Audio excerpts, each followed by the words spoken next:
जय श्री कृष्ण।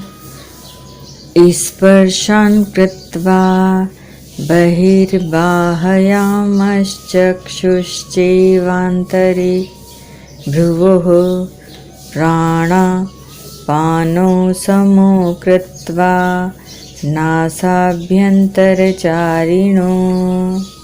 अध्याय 5 श्लोक 27।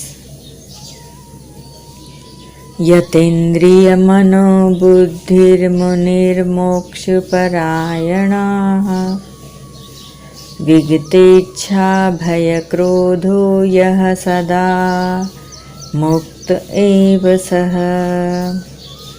अध्याय 5 श्लोक 28। व्याख्या। स्पर्शान् कृत्वा बहिर्बाह। परमात्मा के सिवाय सब पदार्थ बाह्य हैं। बाह्य पदार्थों को बाहर ही छोड़ देने का तात्पर्य है कि मन में बाह्य विषयों का चिंतन न करें। बाह्य पदार्थों के संबंध का त्याग कर्म योग में सेवा के द्वारा और ज्ञान योग में विवेक के द्वारा किया जाता है। यहाँ भगवान ध्यान योग के द्वारा बाह्य पदार्थों से संबंध विच्छेद की बात कर रहे हैं। ध्यान योग में एकमात्र परमात्मा का ही चिंतन होने से बाह्य पदार्थों से विमुक्ता हो जाती है। वास्तव में बाह्य पदार्थ बाधक नहीं है, बाधक है इनके रागपूर्वक माना हुआ अपना संबंध। इस माने हुए संबंध का त्याग करने में ही उपर्युक्त पदों का तात्पर्य है। चक्षुश्चे वान्तरे भ्रुवोः। यहाँ भ्रुवोः अंतरे पदों से दृष्टि को दोनों भौं के बीच में रखना अथवा दृष्टि को नासिका के अग्रभाग पर रखना। गीता 6 अध्याय का 13वां श्लोक। ये दोनों ही अर्थ लिए जा सकते हैं। ध्यान काल में नेत्रों को सर्वदा बंद रखने से लय दोष अर्थात निद्रा आने की संभावना रहती है और नेत्रों को सर्वथा खुला रखने से सामने दृश्य रहने से विक्षेप दोष आने की संभावना रहती है। इन दोनों प्रकार के दोषों को दूर करने के लिए आधे मूंदे हुए नेत्रों की दृष्टि को दोनों भौं के बीच स्थापित करने के लिए कहा गया है। प्राणापानो समो कृत्वा नासाभ्यंतर चारिणो।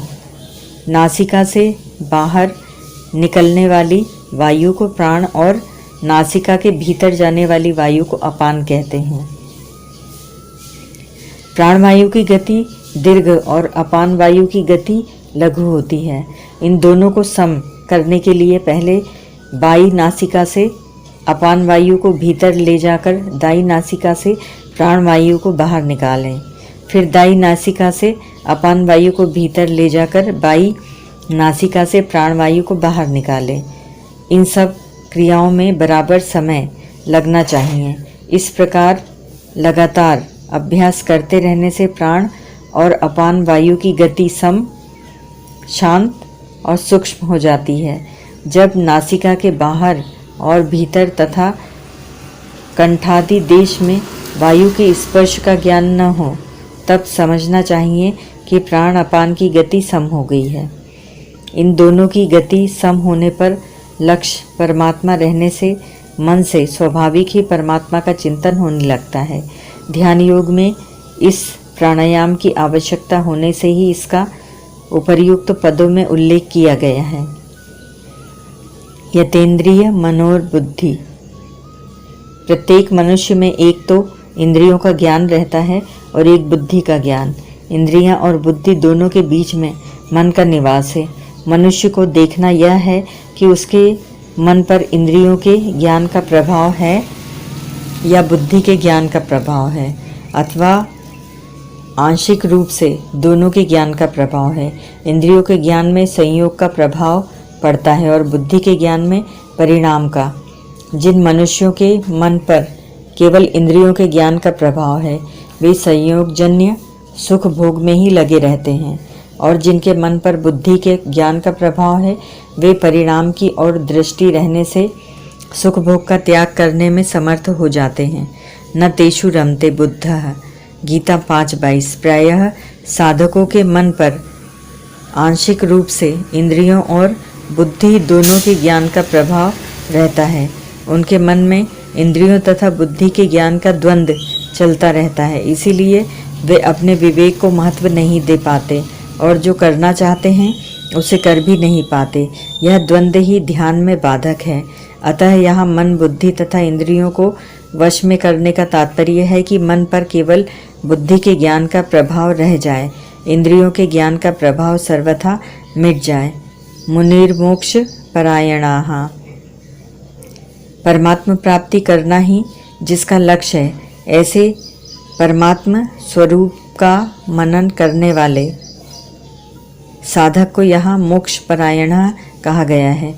परमात्मा तत्व सब देश काल आदि में परिपूर्ण होने के कारण सदा सर्वदा सबको प्राप्त ही है, परंतु दृढ़ उद्देश्य न होने के कारण ऐसे नित्य प्राप्त तत्व की अनुभूति में देरी हो रही है। यदि एक दृढ़ उद्देश्य बन जाए तो तत्व की अनुभूति में देरी का काम नहीं है। वास्तव में उद्देश्य पहले से ही बना बनाया है, क्योंकि परमात्मा प्राप्ति के लिए ही मनुष्य शरीर मिला है। केवल इस उद्देश्य को पहचानना है।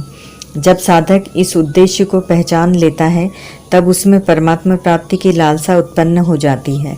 यह लालसा संसार की सब कामनाओं को मिटाकर साधक को परमात्मा तत्व का अनुभव करा देती है। अतः परमात्मा प्राप्ति के उद्देश्य को पहचानने के लिए ही यहाँ मोक्ष परायणाः पद का प्रयोग हुआ है। कर्मयोग, सांख्य योग, ध्यान योग, भक्ति योग आदि सभी साधनों में एक दृढ़ निश्चय या उद्देश्य की बड़ी आवश्यकता है। अगर अपने कल्याण का उद्देश्य ही दृढ़ नहीं होगा तो साधन से सिद्धि कैसे मिलेगी। इसीलिए यहाँ मोक्ष परायणाः पद से ध्यान योग में दृढ़ निश्चय की आवश्यकता बताई गई है। विगतेच्छा भय क्रोधो, यह अपनी इच्छा की पूर्ति में बाधा देने वाले प्राणी को अपने से सबल मानने पर उससे भय होता है, निर्बल मानने से उस पर क्रोध आता है। ऐसे ही जीने की इच्छा रहने पर मृत्यु से भय होता है और दूसरों से अपनी इच्छा पूर्ति करवाने तथा दूसरों पर अपना अधिकार जमाने की इच्छा से क्रोध आता है। अतः भय और क्रोध होने में इच्छा ही मुख्य है। यदि मनुष्य में इच्छा पूर्ति का उद्देश्य न रहे, प्रत्युत एकमात्र परमात्मा प्राप्ति का उद्देश्य रह जाए, तो भय क्रोध सहित इच्छा का सर्वथा अभाव हो जाता है। इच्छा का सर्वथा अभाव होने पर मनुष्य मुक्त हो जाता है। कारण कि वस्तुओं की और जीने की इच्छा से ही मनुष्य जन्म मरण रूप बंधन में पड़ता है। साधक को गंभीरतापूर्वक विचार करना चाहिए कि क्या वस्तुओं की इच्छा से वस्तुएं मिल जाती हैं और क्या जीने की इच्छा से मृत्यु से बच जाते हैं। वास्तविकता तो यह है कि न तो वस्तुओं की इच्छा पूरी कर सकते हैं और न मृत्यु से बच सकते हैं। इसीलिए यदि साधक का यह दृढ़ निश्चय हो जाए कि मुझे एक परमात्मा प्राप्ति के सिवाय कुछ नहीं चाहिए, तो यह वर्तमान में ही मुक्त हो सकता है। परंतु यदि वस्तुओं की और जीने की इच्छा रहेगी तो इच्छा कभी पूरी नहीं होगी और मृत्यु के भय से भी बचाव नहीं होगा तथा क्रोध से भी छुटकारा नहीं होगा। इसीलिए मुक्त होने के लिए इच्छा रहित होना आवश्यक है। यदि वस्तु मिलने वाली है तो इच्छा किए बिना भी मिलेगी और यदि वस्तु नहीं मिलने वाली है तो इच्छा करने पर भी नहीं मिलेगी। अतः वस्तु का मिलना या न मिलना इच्छा के अधीन नहीं है, प्रत्युत किसी विधान के अधीन है। जो वस्तु इच्छा के अधीन नहीं है उसकी इच्छा को छोड़ने में क्या कठिनाई है। यदि वस्तु की इच्छा पूरी होती हो तो उसे पूरी करने का प्रयत्न करते और यदि जीने की इच्छा पूरी होती हो तो मृत्यु से बचने का प्रयत्न करते। परंतु इच्छा के अनुसार न तो सब वस्तुएं मिलती है और न मृत्यु से बचाव ही होता है। यदि वस्तुओं की इच्छा न रहे तो जीवन आनंदमय हो जाता है और यदि जीने की इच्छा न रहे तो मृत्यु भी आनंदमयी हो जाती है। जीवन तभी कष्टमय होता है जब वस्तुओं की इच्छा करते हैं और मृत्यु तभी कष्टमय होती है जब जीने की इच्छा करते हैं।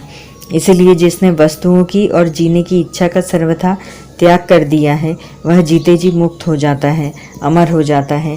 सदा मुक्त एव सह उत्पत्ति विनाशशील पदार्थों के साथ अपना संबंध मानना ही बंधन है। इस माने हुए संबंध का सर्वथा त्याग करना ही मुक्ति है। जो मुक्त हो गया है उस पर किसी भी घटना, परिस्थिति, निंदा, स्तुति, अनुकूलता, प्रतिकूलता, जीवन मरण आदि का किंचित मात्र भी असर नहीं पड़ता। सदा मुक्त एव पदों का तात्पर्य है कि वास्तव में साधक स्वरूप से सदा मुक्त ही है। केवल उत्पन्न और नष्ट होने वाली वस्तुओं से अपना संबंध मानने के कारण उसे अपने मुक्त स्वरूप का अनुभव नहीं हो रहा है। संसार से माना हुआ संबंध मिटते ही स्वतः सिद्ध मुक्ति का अनुभव हो जाता है। परिशिष्ट भाव बाहर के पदार्थों को बाहर ही छोड़ने का तात्पर्य है स्वयं को शरीर से अलग कर लेना कि शरीर मैं नहीं हूँ, शरीर मेरा नहीं है और मेरे लिए नहीं है। ये तीन बातें प्रत्येक साधक को माननी ही पड़ेगी, चाहे वह किसी भी योग मार्ग से क्यों न चले। शरीर के साथ अपना कोई संबंध न माने तो मुक्ति स्वतः सिद्ध है। पहले 24वें श्लोक में अंतः शब्द आया था, इसीलिए यहाँ बाह्य शब्द दिया है। वास्तव में बाह्य कोई वस्तु नहीं है, प्रत्युत केवल वृत्ति है। बाह्य शब्द का प्रयोग दूसरी सत्ता मानकर ही होता है, जबकि वास्तव में सत्ता एक ही है। अतः स्पर्शान कृत्वा बाह्याम न पदों का तात्पर्य है कि एक तत्व के सिवाय दूसरी किसी सत्ता की मान्यता न रहे। ओम तत्सत।